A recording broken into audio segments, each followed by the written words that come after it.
Dati ako'y naglalakad sa dilim, laging tanong, may halaga ba akong taglay sa'kin?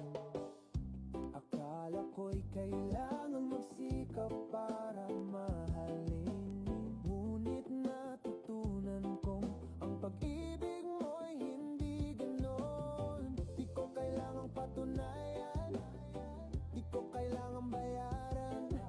Ang grasya mo'y pinakita mo sa krus, yon ang tunay na kabutihan. O ang grasya mo'y hindi material, hindi sukli sa ginawa kong banal. Ito'y kamatayan mo sa krus, pag-ibig mong lubos di masukat. O araw-araw kong nadarama, kapayapaan, pag-ibig at saya.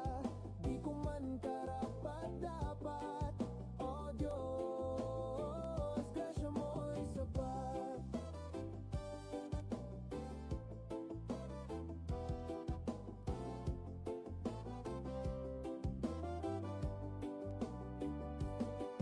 Pinaintindi mo sa puso ko ng buo na ang grasya ay di lang yaman o ginto.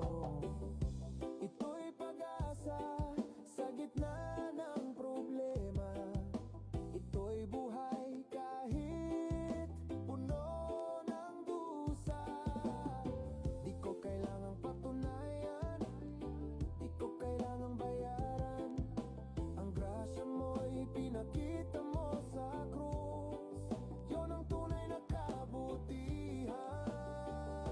Ang grasya mo'y hindi material, hindi sukli sa ginawa kong banal. Ito'y kamatayan mo sa krus, pag-ibig mong lubos di masukat. O araw-araw kong nadarama, kapayapaan, pag-ibig at saya. Di ko man karapat-dapat, o Diyos, grasya mo'y sapat.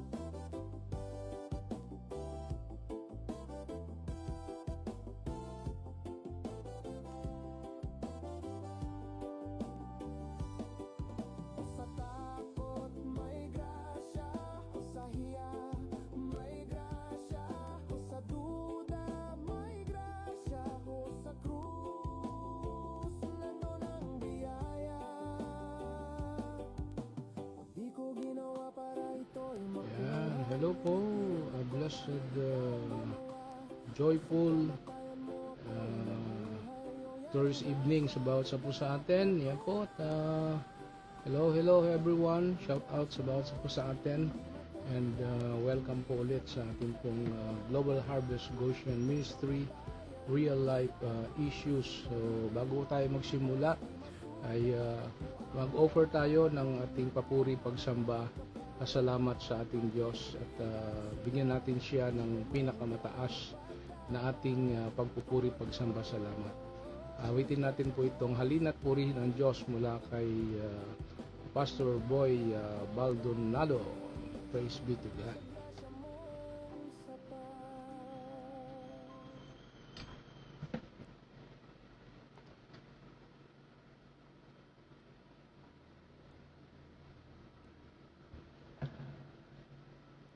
Amen. Hallelujah.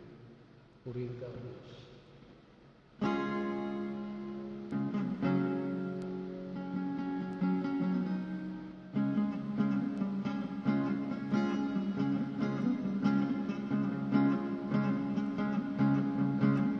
Halina't purihin ng Diyos, pagpapala niya sa ating lubos-lubos. Makapangyarihan siya sa ating ay nagmamahal. Halina, siya ay pasalamat. Halina, halina't purihin ng Diyos. Halina, pagpapala niya sa ating lubos-lubos. Hallelujah! Makapangyarihan siya sa atin ay nagmamahal.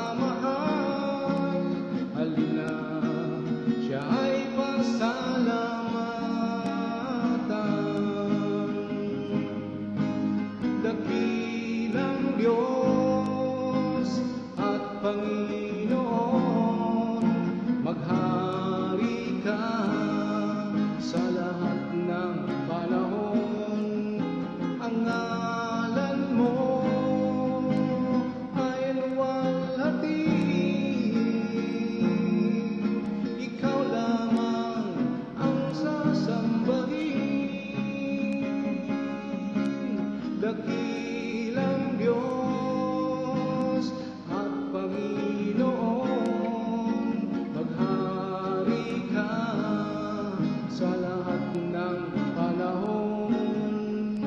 Ang ngalan mo ay luwalhatiin, ikaw lamang ang sasambahin. Halina't purihin ang Diyos. Halina't purihin ang Diyos. Halina! Pagpapala niya sa ating lubos-lubos. Hallelujah! Makapangyarihan, siya sa atin ay nagmamahal. Halina, siya ay pasalamatan. Halina, halina't purihin ng Diyos. Hallelujah! Pagpapala niya sa ating lubos-lubos. Makapangyarihan, siya sa atin ay nagmamahal. Halina, siya ay pasalamatan. Dakilang Diyos, dakilang Diyos at Panginoon, maghari ka sa lahat ng panahon. Ang ngalan mo ay luwalhatiin, ikaw lamang ang sasambahin.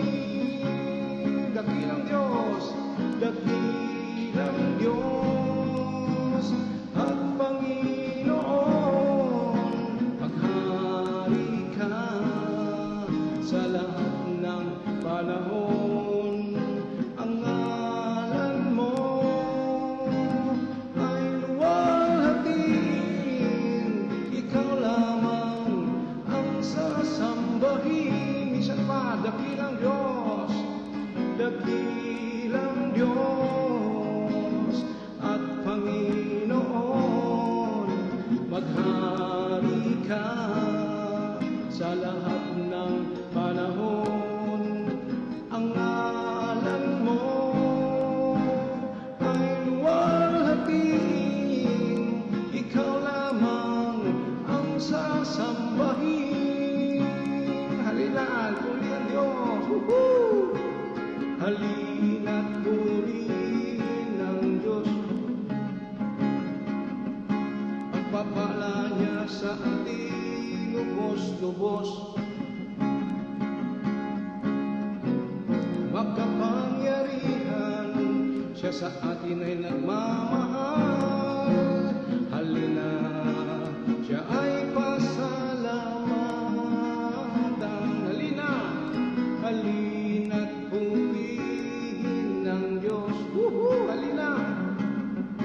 Pagpapala niya sa ating lubos-lubos. Makapangyarihan, siya sa atin ay nagmamahal. Halina, siya ay pasalamatan.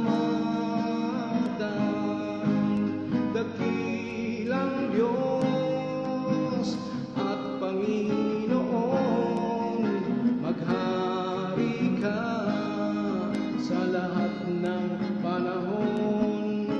Ang ngalan mo ay luwalhatiin,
sa awit at liriko ni Pastor Boy Baldonado. Okay? Ang title po niyan ay Halina't Purihin ang Diyos. Amen. Halika. Sarap magpuri, ano po? Sarap magpuri, mawit, magpasalamat sa Diyos sa gitna ng ating mga karanasan sa buhay, di po ba? Minabuti natin na tayo ay magpuri, sumamba, magpasalamat. Amen. So again, hello everyone, and welcome back po sa ating Global Harvest Goshen Ministry. Real life issues, ano po. So I'm glad na tayong muli ay nagsama-sama tonight. So pag-usapan po natin ang final series o episode ng ating pinag-uusapang Glorious Destiny series. So ngayon pong gabi, no, yung topic po natin ay Destiny and Eternity. So this is the final series ng ating Glorious Destiny. So kung hindi po ninyo narinig ang ilang mga nakaraang series ng ating Glorious Destiny series, pwede niyo pong balikan sa aking Facebook o sa YouTube, no, under Global Harvest Goshen Ministry, para makita ho natin yung pong message, no, ng Panginoon through this Glorious Destiny series. So 4 lang naman po yan, kaya for 30 minutes lang maglaan tayo ng ating oras. So ayan po, shout out, yan. Salamat po sa bawat sa atin, mga listeners and viewers na laging nandyan upang makibahagi, no. Tayo po ay sama-sama na magpalalim, tayo po ay sama-sama na lumago, no, at mabago ang transform buhay natin through this podcast, no. Aking goal lang po ay to give you yung mga podcast na ito, and let God transform our lives, no, sa pamagitan ng pag-aaral na ito. Yun po yung pinakamahalaga sa buhay po natin. Not only this podcast will give us information, inspiration, instruction, revelation, but also pinakamalaga po ay nababago, natatransform ang buhay natin sa pamagitan ng mga salita ng Diyos. So that is my prayer na po, that is my declarations about po sa atin. Okay, so tonight let us pray muna. Let's start with a short prayer dito po sa ating pag-aaral. Let us pray. Lord, thank you for giving us purpose in this life and for eternity. Habang pinag-uusapan po namin ang destiny at eternity, tulungan mo kaming maintindihan po na ang buhay po namin ay higit pa sa ngayon. Teach us to walk daily in your will, knowing that our eternal destiny is secure in you. Hallelujah. So this is our prayer, this is our declaration in Jesus' mighty name we pray. Amen. Amen. Alright, sige po, ang ating pong anchor text, no? May dalawang anchor text po tayo. Mula po, una yung Proverbs 16 verse 9, yan. Basahin ko muna po, no, itong isang anchor text. Sabi doon, we can make our plans, but the Lord determines our steps. So, ang ganda po ng paalala na yan, ano po? Pwede tayong gumawa ng plano, career, relationships, future goals, pero po sa dulo, sa dulo po, ang Diyos pa rin ang nagtatakda ng ating mga hakbang. Hallelujah. So, at gusto ko rin idagdag ang sinasabi po dito ni Jesus, no, sa John 14 verses 2 to 3. Yan, sabi po doon, my Father's house has many rooms. I'm going there to prepare a place for you. Ayan, sabi po doon. So, habang gumagalaw po tayo sa ating, wag po nating kalimutan, ano po, mga kapatid, kaibigan, mga kababayan, mayroon din tinatawag ng eternal home. So, kung meron tayong earthly destiny, meron din po tayong eternal home. Tayo na hinanda po ng Diyos about sa atin. So napakaganda na pag-usapan po natin itong last episode po natin about Glorious Destiny, destiny, eternity. So let's tingnan natin tingnan natin po itong isa, temporary versus eternal destiny. Meron tinatawag po tayong temporary destiny and eternal destiny. No, minsan akala po natin ang destiny po ay tungkol lang po kung gaano kataas ang mararating mo, kung ilang goals ang matutupad mo, o kung gaano ka kasaya sa buhay mo, no po. Pero tandaan ang earthly destiny po ay pansamantala, pero pangwalang hanggan, yan, no. So pwede kang, alam niyo po 'yon, pwede kang maging successful sa mundo, pero kung walang relasyon kay Jesus, no po, kulang pa rin, no. Sabi nga, you can gain the whole world but lose your soul. So tingnan natin, destiny without eternity, is just a temporary story. Tingnan natin the difference between temporary destiny and the eternal destiny. Alright, tingnan mo natin. Temporary destiny, ano bang sabihin po nito? Ito yung mga bagay po na madalas nating hinahabol dito po. Success, career, goals, achievements, relationships, o dreams natin sa buhay. So okay po yan. Hindi ko naman sinabing hindi po okay. Lahat po yan lahat tayo, I'm sure, gusto po natin yan. Lahat ng tao, pero sabi ko nga po, pansamantala lang. Right? Hindi ito masama. Okay, pero kailangan po nating tandaan, destiny ends with this life ends, no? Okay, ulitin ko, temporary destiny ends when this life ends. So, ibig sabihin po, pwedeng maabot mo lahat ng gusto mo, no? Makapagtapos, yumaman, sumikat, maging successful. Pero kung wala po si Kristo kulang pa rin, di po ba? Kulang pa rin. Ang mga bagay po sa mundo ay alam natin lilipas, pero po ang purpose po ng Diyos. Amen? So, yan po yung temporary destiny. And how about yung eternal destiny? Okay, pag-usapan natin. Ito naman po ang tunay na destiny. Alright? Destiny to live with God forever. No? Medyo ang ating wifi ay ay paputol-putol, okay? So bear with me, pray with me. Pray niyo po ako na maging stable po yung po ay umulan po kanina. Alam naman natin, pag umulan ay affected ang wifi. So again, eternal destiny, hanggan kasama ang Diyos. Sabi ni Jesus sa John 14:2-3, my Father's house, has many rooms. I'm going there to prepare a place for you. Ibig pong sabihin, hindi natatapos ang plano ng Diyos sa success mo dito po sa lupa. Ang ultimate goal niya ay destiny. You live with God forever. Amen? So, don't just ang meron akong magulong alaga dito, si Waki. Waki boy. Wait lang, Waki. Alright, andito yung aking dalawang dog sa room. Nakikinig din ng podcast. Waki, Poti. Alright, so behave lang kayo dyan, dogs. Alright, so don't just... So, yan po yung una.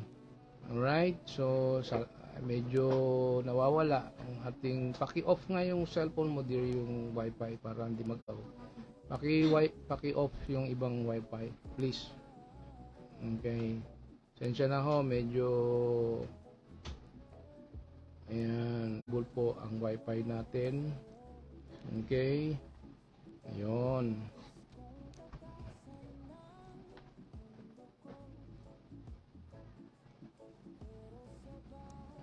Dali lang po ha. Ayos natin po yung ating wifi connection. Okay, dali lang po. Okay, so okay na po ba? Balik tayo. Yung aking dalawang dogs dito, si Wakit Poti, ay nakikinig din ng Oti, sandali lang baby ko. Ayan. Okay, nandun po tayo sa pangalawa, no? God's plan goes beyond this life. Alright, so kapag sinabing walking in your destiny, minsan naiisip natin, Lord, tulungan mo akong maabot ang pangarap ko. Pero minsan, ang sagot ni Lord ay, so ang plano po ng Diyos ay walang expiration. Yan ang maganda sa plano ng Diyos. Nagsisimula sa lupa, pero tumatagos. Yan. Madalas, iniisip natin na ang plano po ng Diyos ay tungkol lang sa kung anong mangyayari sa atin dito sa lupa. Ang plano ng Diyos kaysa Kanya nating isipin. So, nagloloko yung aking internet. Dali lang po. Okay.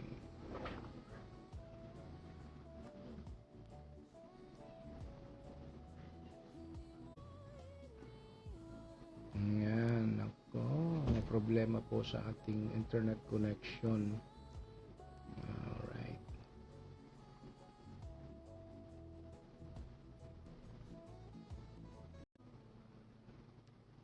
Okay.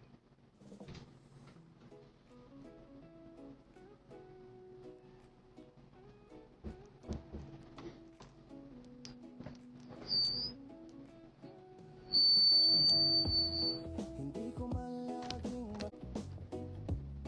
ang galaw mo sa aking paligid. Tahimik ka mang tila. Alam kong ikaw ay kumikilos sa akin. Sa likod ng bawat tanong, may sagot kang hindi kailangan ng ingay. Di man ako humiling o magtanong, may ginaka kailanman di ka tumitigil. Sa gitna ng lahat, ikaw ay gumagawa. Sa gitna ng Sensya na ho. Alright.